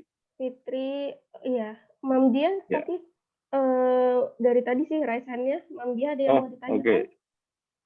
Atau langsung ke Mam Fitri? Ya, silakan. Kita ke Mam Fitri. Silakan Mam Fitri. Boleh di-unmute Mam Fitri? Ya, adiknya belum pupuk ya. Ini jam berapa nih? Jam 9. Masih kedengaran silakan, suaranya. Mam Fitri ya. Sama-sama Fitri nih ya. Selamat malam, Dok. Malam. Ya, Iya. gimana? Ada yang bisa saya bantu apa? Ini, Dok, saya mau tanya. Kebetulan kan anak saya ini anak yang kedua ya, Dok ya. Lahirnya sih cukup bulan. Cuma waktu pas di usia 5 bulan ya, 4 sampai 5 bulan itu sempat naiknya nggak sesuai KBM-nya, cuma 200 gram. Bahkan sampai disarankan untuk empasi dini. Awalnya saya juga sempat agak gimana ya, nggak yakin untuk memberikan empasi dini itu kan gitu, karena waktu anak pertama ya normal-normal aja perkembangannya gitu di usia bayi 1 tahun gitu. Kebetulan anak yang kedua ini memang full ASI. Kalau anak yang pertama sempat saya campur susu formula di saat empasi. Nah, yang saya tanyakan, apa pengaruh ya dia itu nggak sesuai naik KBM-nya karena dari ASI saya, padahal kan saya emang full di rumah dibanding waktu abangnya waktu saya tinggal kerja gitu. Kenaikannya emang luar biasa sih kalau abangnya waktu itu dibanding sekarang ini gitu. Terus sampai waktu pas di usia 5 bulan itu dia baru mendapatkan zat besi. Karena ternyata saya ganti dokter waktu itu kan. Ganti dokter sebelumnya tidak memberikan zat besi di usia 4 bulan, kan tadi dokter terangkan di situ ya, kalau usia cukup bulan diberikan dari usia 4 bulan ya dok, untuk zat besinya ya, sampai dengan 2 tahun. Nah anak saya ini telat diberikan zat besinya di usia 5 bulan kalau nggak salah deh ya, hampir mau ke 6 bulan. Nah itu pada saat udah mulai saya berikan empasi dini perlahan-lahan gitu. Nah itu sampai sekarang nih kenaikan berat badannya sih ya alhamdulillah udah mulai di garis mau ke garis -1 ya. Karena sebelumnya sempat diduga weight faltering kan. Udah di garis -2 dok. Berat lahirnya berapa? 3,5. Harusnya di usia 1 tahun iya. itu kan 1 tahun Artinya katanya kan udah deket katanya ya dok. sama median ya. Iya gitu. Saya juga Iya. khawatir kan takutnya dia nanti terjadi gizi Ya buruk nanti gitu ya. dievaluasi. Jangan nunggu gizi buruk. Nanti pokoknya kalau dia tidak sesuai dengan garis tumbuh normalnya di 3.200 berarti masih bermasalah, harus kita kejar. Gitu. Ada pertanyaan lain yang tadi sebelum saya jawab? Apa namanya? Tadi apa tuh? Intinya sih dia tuh udah dikasih zat besi sih ya dok sekarang. Nah kan kenaikan berat badannya nih alhamdulillah di usia 1 tahun ini udah sesuai dengan KBM-nya gitu. Sempat bulan kemarin itu sakit dia dok 2 minggu karena flu demam. Saya khawatir juga dia kena COVID gitu kan. Akhirnya karena saya WA DSA-nya ya dikasih terapi-terapi lewat terapi apa namanya resep-resep gitu ya. Alhamdulillah sembuh dan kenaikannya tuh ya lambat lagi. Padahal saya udah kasih makanan yang bervariasi lagi, bermacam-macam gitu kan. Karena usianya udah 1 tahun, kita makannya seperti biasa. Nah, sempat kemarin saya ke DSA lagi kontrol, dikasih obat semacam kayak racikan katanya sih buat naikin nafsu makan dan pelebar lambung dok. Saya lupa namanya apa sekarang ya. usia berapa adiknya? 15 bulan. 15 bulan. Iya, nah alhamdulillah sih seminggu pertama pemakaian obat itu apa namanya kenaikan makannya ya lumayan gitu. Bahkan saya juga sempat kaget. Tapi di saat sekarang ini kan udah 2 kali periode diberikan obat itu ya dok. Ya makannya kayak agak mundur lagi. Makannya tuh gimana ya? Nafsunya ya begitu lagi gitu dok. Itu tuh sebenarnya walaupun minum obat itu. Iya, itu tuh sebenarnya dosisnya sama atau beda ya dok pertanyaannya. Terus membuat anak itu kecanduan atau enggak ya nanti setelah dia di stop obatnya. Karena saya khawatirnya apa ini obatnya jadi karena udah keseringan buat dia jadi biasa aja gitu buat dia. Jadi makannya ya gitu udah biasa lagi gitu kayak awal-awal. Jadi kayak pertama doang semangat menggebu gitu.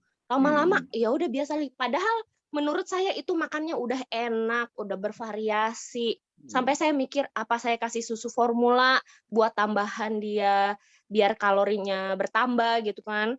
Terus karena kan walaupun malam hari masih ASI juga, tapi saya mikirnya dari pagi sampai malam itu khawatirnya tuh takut kurang. Saya doang yang khawatir mungkin kali ya dok. Tapi saya ngelihat lagi di slide dokter tadi anak tuh kalau sebelum makan dibikin happy dulu gitu kan. Ya.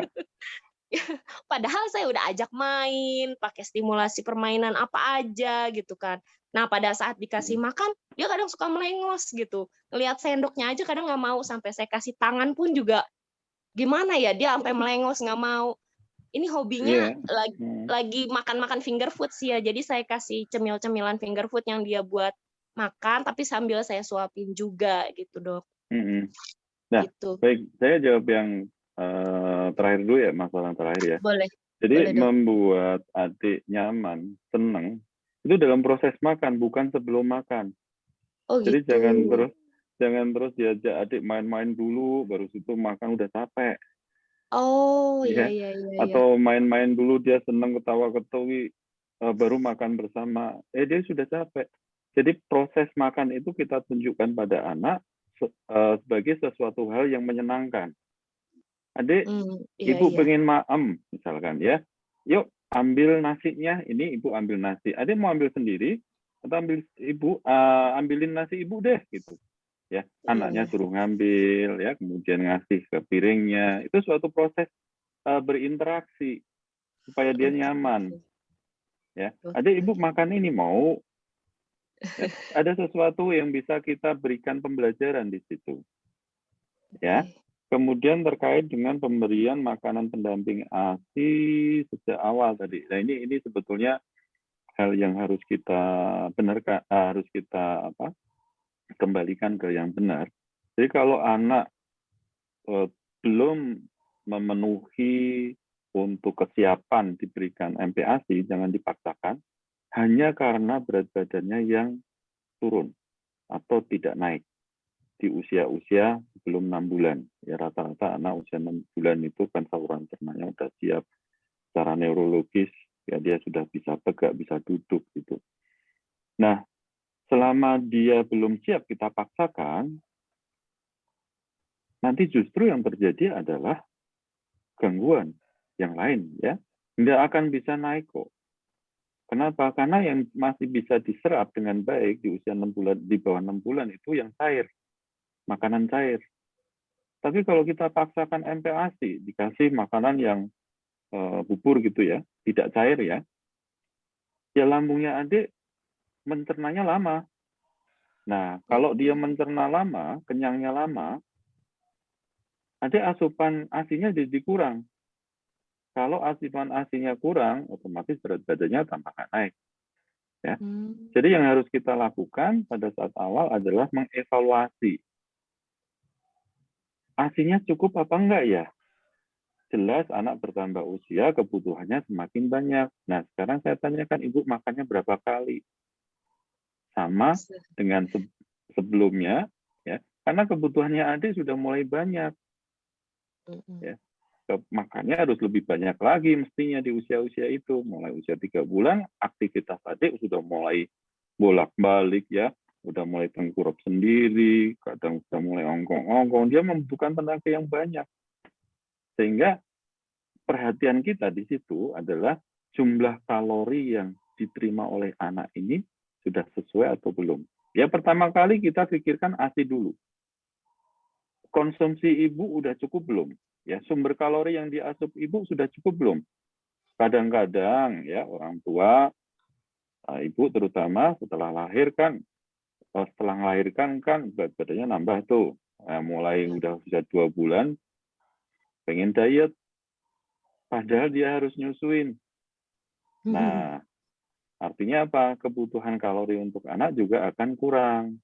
Ya, jadi evaluasi itu dulu, manajemen laktasinya benar apa enggak, asupannya udah cukup atau belum ya. Kalau kita sudah evaluasi itu dicoba, belum berhasil, kita juga harus pikirkan hal-hal yang lain. Ada masalah di saluran cernanya atau enggak, ada sakit apa enggak ya. Kalau oke-oke saja, berarti kita mungkinkan asupannya saja yang kurang. Nah, kalau asupan yang kurang saat anak saluran cernanya masih bisa menerima cairan saja, ya jangan kita paksakan untuk diberikan MPASI. Ya, kita berikan sebisa mungkin ya cairan yang berkalori. Ya, begitu ya. Jadi untuk adik kita tingkatkan lagi berat badannya karena sepertinya masih kurang itu ya kalau 3,2 itu ya. Sekarang masih di min 1. Coba Ibu kurangi buah sama sayurannya ya, Adik.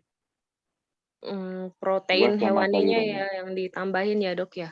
Enggak, tadi slide saya yang paling penting adalah lemak. Oh, 35 sampai 45%. Berarti di lemaknya ya, Dok ya, yang ditambahkan. Serat itu cuman 25 gram itu sekitar 57%. Oh iya. Ya. Makanya tadi saya sampaikan, jangan melihat isi piringku itu untuk dewasa. Dibanyakin buah sama sayuran. Kebutuhan anak di bawah 2 tahun, itu yang dibutuhkan lebih banyak zat tenaga. Zat tenaga ada pada karbohidrat dan lemak. Selanjutnya zat pembangun, baru protein di situ. Ya, jangan dibanyakin proteinnya. Nanti zat tenaganya jadi kurang. Ya, istilahnya ada tenaga untuk bangun, yang bangun rumah itu tenaganya sedikit, semennya banyak. Nah, tidak terbangun nanti rumahnya, ya, lama terbangunnya, ya. Jadi yang untuk nyemen itu bahannya banyak, tapi tenaganya yang untuk bangun kurang. Ya, kita istilahkan atau analogikan seperti itu, ya. Jadi kejar kurangi buah dan sayurnya, atau cairan yang tidak berkalori dikurangin, ya. Cairan yang tidak berkalori itu apa? Jus, air putih, ya. Kurangi supaya anak ini mendapatkan cairannya juga berkalori. Oke. Ya. Oke, kita coba dulu ya, nanti dievaluasi gitu ya. Terus untuk obat ada lagi ya? Untuk obat yang... tadi ya. Ya, sorry. Jadi obat tadi biasanya diberikan untuk membantu anak-anak yang enzim pencernaannya belum sempurna, kita berikan obat-obatan enzim pencernaan ya. Itu memang bisa membantu ya. Namun kalau dia enzimnya sudah sempurna, sama dengan proses tadi. Regulasi nafsu makan itu ada di mana? Di saraf. Sistem limbik tadi. Ya. Kalau perkembangan sarafnya memang masih tergantung dengan siklus hormonalnya, mau tidak mau, anak ini pasti nafsu makannya akan turun. Mau dipaksa pun nggak bisa. Tapi tetap diajarkan jam waktu makan, itu anak harus belajar makan, harus melihat kita makan minimal. 30 menit dia tetap harus belajar makan, supaya dia konsisten dalam belajarnya. Setelah itu baru dikasih snack atau finger food. Nah, kapan sih ngasih snack? Makan itu jangan terjadwal, jangan dijadwal. Jadwal makan adik jam sekian, snacknya jam sekian, nggak bisa untuk anak usia di bawah 2 tahun, seperti itu. Ya, sudah dijadwal jam sekian tidur. Ya. Iya benar dok. Nah, itu nggak bisa. Sudah dijadwal, apalagi di gram-gramin ya makanan. Ada harus makan mestinya sekian gram, 100 gram, 200 gram kok. Ini belum habis nih. Yang terjadi apa? Pemaksaan. Iya. Ya. Makanya enggak sih kalau di gram-gramin sih enggak sih dok. Cuman ya, saya porsiin gitu. Ditakerin gitu. Ya, ditakerin sama di gram-gramin sama itu. Oh gitu ya dok. Ya, karena harus makan sekian takaran gitu ya. Nah, iya. pada saat nafsu makannya turun, 30 menit nggak habis sekian takaran itu, apa yang terjadi? Betul. Makannya berlama-lama, dipaksa, ya. Iya, betul. Enggak, yang penting bagaimana kita ngajarin makan anak selama 30 menit itu. Selesai nggak selesai, kumpulkan deh 30 menit. Oke. Ya. Nah, setelah itu boleh diberikan snack. Kapan dia mau finger food apa bentuknya, tapi usahakan finger food-nya yang ada sumber kalorinya. Ya, sumber kalori atau protein. Nugget kah, ya. Martabak kah, ya. Risoles kah, apalagi itu bergedel, ya. Nah, berikan saja sama adik setelah dia selesai latihan makan. Ya. Jadi latihan makan selesai, oke, baru ditampilkan itu. Adik mau ini, silakan. Ya. Oh, jadi nggak nunggu setengah jam lagi ya dok ya? Nggak usah. Oh gitu. Nggak usah. Ya. Kalau dia masih mau, artinya dia masih cukup kuat untuk bisa mengisi lambungnya lagi. Oke, baik. Ya, itu secara fisiologis anak. Ya. Nah, bagaimana supaya anak ini rutin? Nah, supaya anak ini rutin makan, maka sebelum jam makannya dengan kita 2 jam sebelumnya, 2 jam sebelumnya kasih aktivitas stimulasi motorik. Ya, diajak main. Kemudian setelah itu jangan dikasih makanan selama makanan cemilan ya dalam 2 jam itu atau susu. Sehingga dengan aktivitas motorik itu kalorinya dia banyak digunakan, di jam makannya nanti dia diharapkan ada regulasi hormonal yang akan mempengaruhi saraf tadi. Ya, apalagi pada saat kita berikan dia dalam keadaan menyenangkan di dalam proses makan. Ya, sehingga dia akan mempengaruhi pembelajaran makannya untuk bisa naik lagi nafsu makannya. Ya, begitu ya. Oke, Dok. Iya, Dok. Oke. Makasih ya, Ya, Dok, sama-sama. jawabannya. Ya, Sehat-sehat ya, Dok. sama-sama ya semua. Semoga sehat. Dok, Ada mungkin lagi? satu pertanyaan terakhir lagi ya, Dok ya. Udah Oke. 22.15.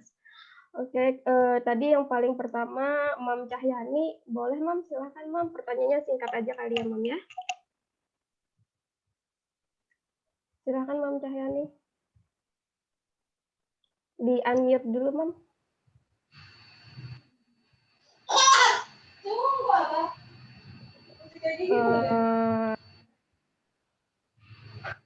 Mam Cahyani. Oh, sudah. Silakan, Mam. Sudah? Halo, iya. Ya. Silakan, Mami. Ya, selamat malam, Dok. Selamat malam, ya. Ya, anak saya sekarang usianya 22 bulan ya. Itu sekarang masih di angka 1, di antara 0 sampai 1 sih, Dok. Baik tingginya maupun berat badannya. Nah, Karena dari itu sesuai dengan berat lahir nggak? Nggak sesuai, Dok. Masih faltering. Masih faltering. Ya. Sebenarnya agak telat sih, Dok. Kemarin waktu tahu ngasih suplemen zat besi itu baru sekitar 3 bulan yang lalu. Terus juga emang dari awal MPASI anaknya itu susah makan. Sampai sekarang pun ya makanya yang masih kadang mau, kadang enggak. Terus yang paling susah itu makan kayak lauk, kayak protein kayak gitu susah banget, Dok. Oke. Ya. Kalau zat besinya itu diminumkan rutin, itu apakah bisa untuk jangka panjang, apakah aman? Terus batasnya itu maksimal untuk usia berapa, sampai usia berapa ya, Dok ya? Ya. Amannya. Oke. Adik, laki-laki perempuan? Perempuan, Dok. Perempuan, ya. Kalau perempuan nggak ada batasnya tuh.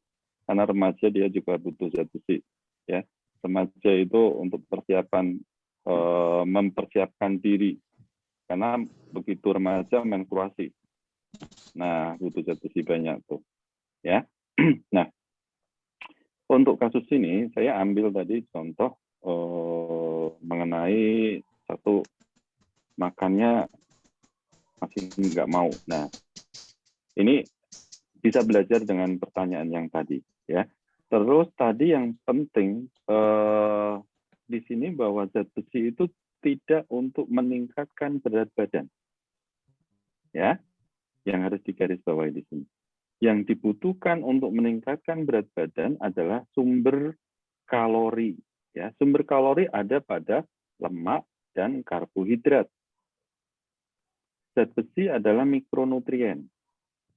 Tetapi walaupun kecil, dia harus dikonsumsi oleh adik, ya, karena terkait dengan masalah-masalah pertumbuhan dan perkembangannya juga. Ya. Jadi fokus kita di sini adalah memberikan nutrisi yang padat kalori, ya. Padat kalori itu lemak sama karbohidratnya. Setelah itu baru protein. Ya, protein itu kalau lemaknya 40 ya proteinnya 30%-nya gitu ya. Jadi karbohidrat, lemak itu harus nomor 1. Baru mikronutrien ya.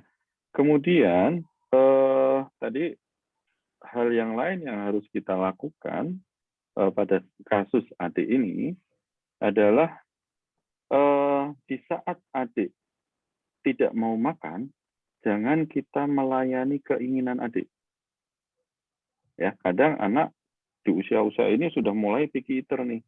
Ya, kenapa? Karena kita di awal tidak memberikan pembelajaran makan yang benar. Nah, ini terkait dengan pola asuh. Pada saat orang tua memberikan pembelajaran makan, di situ menggunakan pola asuh permisif, selalu melayani apa yang diinginkan anak ini, maka yang terjadi anak belajar dari hal yang salah. Ya. Jadi misalkan begini, pada saat dia mulai naik tahapan dari tekstur cair ke kental, ya, atau setengah padat, ya, anak ini nggak mau, ya, anak ini nggak mau. Kemudian karena orang tuanya takut nggak mau, teksturnya diganti lagi. Dari mestinya dia sudah makan setengah padat, menjadi cair lagi. Nah, ini akan berkelanjutan terus, ya, sehingga akan terjadi adaptasi tekstur makan yang tidak baik. Nah, ini hanya karena anak ini tidak dibiasakan. Ingat, anak terbiasa kalau dibiasakan. Anak itu tugasnya hanya belajar. Yang memberikan pembelajaran siapa? Lingkungannya. Lingkungannya yang harus membiasakan. Awalnya dia tidak bisa, tidak mau. Oke. Pada saat dia belajar tidak mau, rutinkan saja. Lama-lama dia akan bisa menerima. Termasuk tadi, anak ini nggak bisa menerima makanan tertentu. Iya, dia melakukan itu karena terbiasa. Begitu dia tidak mau, pasti orang tuanya nggak ngasih. Ya, dikasih apa yang dia mau. Nah, ini yang harus kita perhatikan di dalam proses pembelajaran makan. Jadi ingat bahwa proses pembelajaran makan adalah memberikan pembelajaran makan anak yang benar, bukan melayani anak untuk mau makan banyak. Ya. Nah, supaya kebutuhan kalorinya tercukupi gimana? Orang tua harus memahami berapa sih kalori yang dibutuhkan anak ini. Nah, itu yang harus didiskusikan oleh dokternya. Dok, anak saya nggak mau makan nih, mestinya kalorinya berapa nih? Nah, dari sekian kalori, apa yang bisa saya dapatkan untuk anak saya? Nah, mestinya kalau ke dokter ditanyakan itu. Dokter anak akan paham benar kebutuhan kalorinya dan akan memantau di situ. Ya, apalagi faltering nih, weight faltering harus dikejar cepatnya sebelum 2 tahunnya selesai nih. Ya, sebelum 2 tahunnya selesai. Jadi masih ada waktu, walaupun masih sedikit, cuman optimalkan, bukan berarti terus dipaksa, enggak. Ya, berikan proses pembelajaran yang benar saja supaya anak ini nanti bisa belajar dari yang benar. Ya, bukan dilayani. Anak harus diberi kesempatan untuk belajar. Tugas orang tua bukan melayani, bukan memaksa. Ya, tugas orang tua adalah mendampingi dia belajar yang benar. Itu pola asuh demokratis. Memberikan kesempatan anak untuk belajar. Awalnya tidak bisa, iya, karena dia sedang belajar. Tapi kalau sudah terbiasa, lama-lama dia akan bisa. Begitu ya, Ibu. Oke, terima kasih dokter. Sebelum kita akhiri dok, boleh ada kesimpulan dulu dok, singkat saja.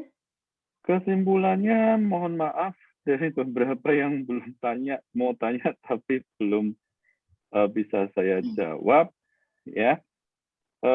Nanti mungkin bisa difasilitasi dengan Mbak Dian ya, pertanyaannya apa, nanti biar Mbak Dina. Oh, boleh nanti mungkin di grup mami-mami boleh share pribadi ke saya, nanti saya ya. Nanti biar disampaikan ke saya, insya Allah saya akan jawab ya. Wah, terima kasih banyak dok. Ya, oke. Saya kira itu yang penting tadi ya.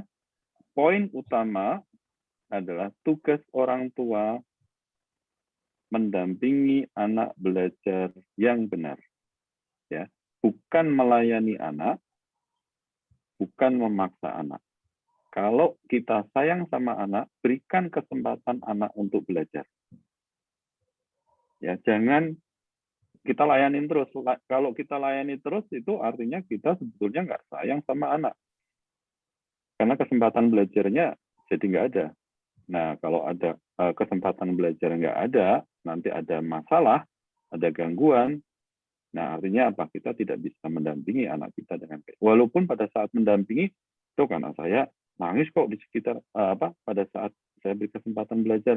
Hal yang biasa dilakukan oleh anak. Dari menangis itu nanti dia akan belajar. Ya, aku tiap menangis kok dikasih. Nah, kalau pola asuhnya permisif, selalu melayani, maka anak ini belajar yang salah. Artinya apa? pada saat dia menginginkan sesuatu akan selalu menangis karena sudah ngerti bahwa caranya sudah benar. Minta sesuatu dengan nangis, ya. Artinya anak ini sudah belajar yang salah, ya. Tapi pada saat dia belajar nangis dulu, ya, kok saya harus disuruh ngomong minta ya? Kok saya harus disuruh ngomong mimik ya? Awalnya nggak mau, nggak dikasih, ya. Kemudian dia nangis, kok saya dicuekin ya? Ya, begitu dicuekin, anak ini akan mencoba lagi. Anak itu sangat pintar. Ya. Aku kok dicuekin, aku coba nangis lah. Nangislah dia. Begitu nangis, kita respon, oh caranya nangis. Oke, nanti besok aku tak minta dengan nangis aja. Tapi begitu nangis tidak direspon, dia tambah pinter, nangisnya ditambah muntah. Ya. Nangis muntah nggak direspon, wah ngamuk dia, bisa gulung-gulung, bisa buangin semuanya. Itulah cara belajar dia. Tapi kalau cara belajar itu kita tidak benarkan, ya, maka anak akan belajar dengan salah. Yang akibatnya, yang awalnya tantrum fisiologis menjadi tantrumnya patologis, ya, berdampak pada orang lain. Saya kira itu saja singkat. Yang penting poin-poin itu bisa diterima dan dicoba nanti supaya anak-anak kita terdampingi dengan baik dan benar, ya. Karena tujuan kita mendampingi adalah supaya anak kita mempunyai potensi yang optimal. Ya. Potensi yang optimal dicapai kalau anak ini belajar yang benar. Ya. Tanpa kita beri kesempatan belajar yang benar, maka anak ini potensi genetiknya tidak akan bisa tercapai. Saya kira itu saja Mbak Resti. Terima kasih. Mohon maaf kalau ada yang salah, baik ucapan saya, ataupun ada beberapa hal yang terkait tadi omongan saya, ya, mohon dimaafkan. Dan saya akhiri, selamat malam. Assalamualaikum warahmatullahi wabarakatuh. Waalaikumsalam warahmatullahi wabarakatuh, Dokter. Saya mohon maaf juga kalau ada kesalahan dalam bawakan webinar kali ini, Dok. Ya. Oh iya. Selamat istirahat, Dokter. Besok katanya harus pagi-pagi lagi ya, Dok. Iya. Udah lewat ini, Dok. Oh gitu. Terima kasih, Dok. Mungkin habis ini saya akan tutup dengan mami-mami semua. Baik, terima kasih. Saya izin live. Iya, terima kasih banyak, Dok. Salam buat anak-anak di rumah. Semoga tetap dalam keadaan sehat dan keluarganya juga semua dalam keadaan sehat. Dan saya mengingatkan, ikuti protokol kesehatan, ya. Siap. Nggak enak kok sakit itu, nggak enak, udah. Benar, Dok.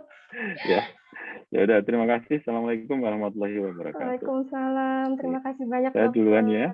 Iya, Dokter. Mbak Dina nanti tolong pertanyaan-pertanyaannya ya. Iya, Dok. Ya. Assalamualaikum. Waalaikumsalam, Dokter. Alhamdulillah. Terima kasih banyak Mami yang sudah bergabung hari ini. Untuk rekamannya, kalau ada yang perlu boleh di chat admin, nanti saya share rekamannya. Untuk pertanyaan-pertanyaan yang belum terjawab boleh chat juga ke saya, nanti saya list minta tolong ke Mbak Dina, yang Mbak Dina disampaikan. Iya, bisa Mbak. Sebenarnya di akunnya dokter itu sebenarnya sudah dibahas, cuman mungkin ada beberapa orang tua mungkin bacanya loncat-loncat ya, jadi terkesannya tuh bingung. Jadi terkadang kalau bahas tentang MPASI memang dokter selalu bilang sudah dibahas kok, ada beberapa gitu kan. Cuman orang tua itu yang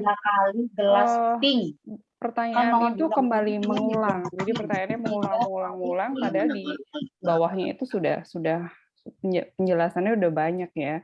Cuman yang belum terjawab nanti bisa di-list aja Mbak, nanti kirim ke saya. Mungkin bisa naik ke feed di IG untuk tambahan lagi lebih nanti detailnya. Saya repost juga. Lebih detailnya nanti. Tapi saya nggak bisa menjanjikan cepat untuk jawaban ya. Yang semoga dokter bisa cepat juga nanti kalau saya minta. Sekiranya kalau pertanyaan itu misalkan di Instagram itu kurang jelas, bisa di kolom komen kok. Meletakkan pertanyaan di kolom komen, cuman memang jawabannya kan dokter nggak bisa langsung ya. Biasanya 2 hari, 3 hari baru terjawab. Kayak gitu sih. Oke. Sekali lagi saya ucapkan terima kasih semuanya. Mbak Dina juga saya terima kasih banyak sudah di. Sama-sama Mbak Resti, sama-sama. Iya, saya akhiri mungkin ya. Ini banyak mami-mami yang mau tidurin anaknya juga kali. Oh iya. Oke, saya akhiri sampai di sini. Mohon maaf jika ada kekurangan dalam membawakan acara ini. Saya ucapkan assalamualaikum warahmatullahi wabarakatuh. Iya, nanti kita lanjut di grup ya chat-chatnya, mami semua. Oke, Mami. Oke, saya izin leave, saya izin akhiri meetingnya. Bukannya itu aja.